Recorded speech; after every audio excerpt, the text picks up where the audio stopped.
అండి, హలో నా యూట్యూబ్ దోస్తులు అందరు ఎట్లున్నారు, బాగున్నారా? ఇక నేనైతే ఇవాళ క్యాబేజీ వడ చేస్తున్నాను.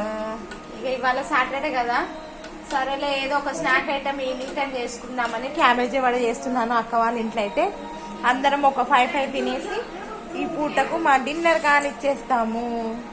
ఇక మా చెల్లి వాళ్ళ పాపం జ్వరం నిన్న నుంచి మొహం అంతా దీన్ని పీక్కపోయింది. ఒక్కసారి చూడండి మా చెల్లి పాపను.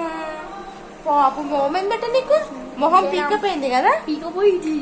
జ్వరం వచ్చింది పాపం. నిన్న నుంచి ఏం తినట్లేదు ఆ పాప. ఇంక ఇవాళ మా ఇంటికి వస్తా అని రెడీగా ఉంది. సరే తీసుకెళ్తా పెట్టా అని అన్నాను. ఇది క్యాబేజీ వడ అయిపోయిన తర్వాత వేడి వేడి క్యాబేజీ వడ, ఎందుకంటే చాలా క్యాబేజీలు ఉండే అక్క వాళ్ళ ఇంట్లో. ఇంక ఇవాళ సరేలే సాటర్డే స్నాక్ ఐటమ్ లేదు కదా అని ఇది ప్రిపరేషన్ చేస్తున్నాను అనమాట. ఎవ్రీ సాటర్డే ఏదో ఒకటైతే చేసుకుంటాము. ఇంక ఇప్పుడు సమ్మర్ స్టార్ట్ అయింది, ఆయిల్ ఫుడ్ ఎక్కువ తినొద్దని ఇంకా మళ్ళీ ఇవాళ స్టార్ట్ చేశాను అనమాట చేయడము. ఇంకా సమ్మర్లో ఆయిల్ ఎక్కువ తింటే అసలు ఎట్లుంటది ఆ వేడి ఆయిల్. ఇక అందరు వచ్చిండ్రు ఇంటికి ఇప్పుడే. నేనైతే వడలాగైతే వేసేస్తున్నాను.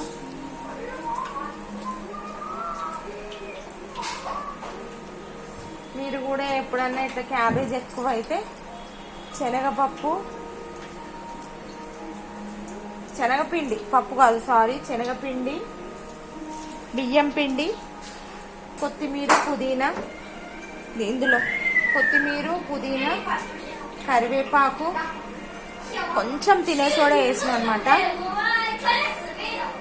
ఒక్కసారి చూడండి నా వడలు ఎలా ఉన్నాయో.